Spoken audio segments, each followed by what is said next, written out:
I'm here with Senator Skinner. Thank you so much for having us. Certainly, very glad to join you. Okay, so the first question is, how effective do you think Prop 1 will be in combating homelessness and mental illness? Everyone that we see on the streets, I mean, our homeless population is larger than that. Now, everyone we see on the streets is not necessarily a person that needs the kind of services that Prop 1 would offer, but there are a good number who do. And so just trying to provide housing alone to the folks that have the mental health issues or need the kind of support services is not going to be adequate. So Prop 1 enables us to have more housing that has those type of support services and also beef up our mental health services to address that portion of our unhoused people that also have very serious mental health needs. Thank you. Okay, question 2 is, in Prop 1, why is only 2 of the 6.4 billion allocated for building housing for the homeless? And is it an efficient use of resources if it only builds around 4,500 housing units? Well, we have many other sources of funds that we have been directing towards housing for very low income people and for our unhoused people, including things like our Project Room Key and other funds that we've provided. So what we've seen, though, is that in some of the housing that we have now been providing to our unhoused people, without those mental health services, they are not thriving. It is not working. So that's why there is a larger proportion in the Prop 1 for that type of service. Okay.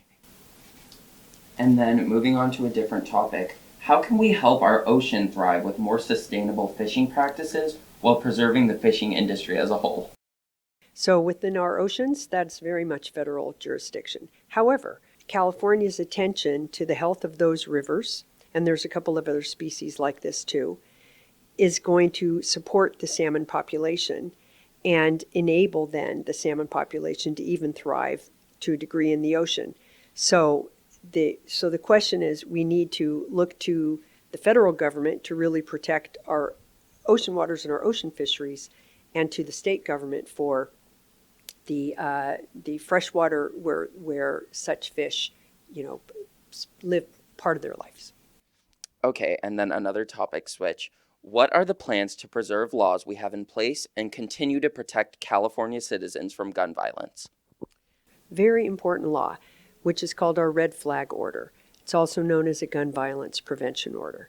And what that law does is enable, if, for example, you were to know somebody who is threatening violence against themselves or others, or posting continuously on social media that they're amassing weapons or they're going to act in some violent way, either towards themselves again or towards school, then the school personnel have the ability to take that documentation and go to our law enforcement officers and get in what they call an emergency red flag order, which allows them then to go to that person's residence and, in effect, confiscate any weapons they have. There was an incident in San Diego where a student was threatening to do a shooting at the high school.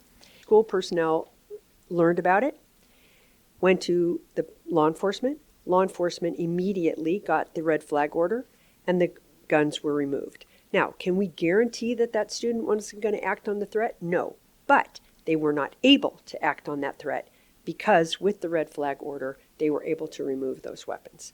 Because of our good gun laws, the fact that we do background checks, the fact that we require registration and other things, we have one of the lowest per capita. We're within the top 3 to 4 states of the lowest per capita gun violence deaths of anywhere in the country. So gun violence prevention laws work. On that topic, a lot of recent gun laws have been kind of in danger with the Supreme Court and with a lot of things. And I was wondering, is that law in any danger that you've seen? So let's say you're a person who has committed domestic violence against your partner. Your partner is, under California's law, able to, in those circumstances, even before my red flag order, have the weapons removed from someone who was committed domestic violence. The Supreme Court could have ruled that they could have outlawed any type of gun restraining order. Fortunately, they did not. And so, but when we think about the many courts, unfortunately, and our Supreme Court have been weakening gun laws.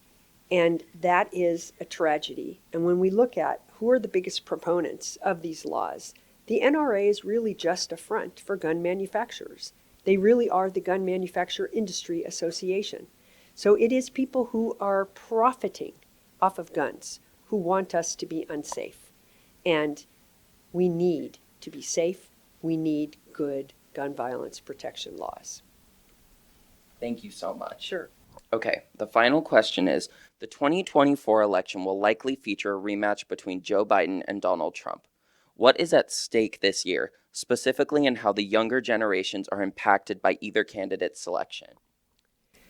Well, if we just take what our former President Trump has been threatening publicly at his rallies, to the press, to everyone, that he wants to retaliate against judges, against legislators, against county election officials, that the way he is talking about a very, in our democracy,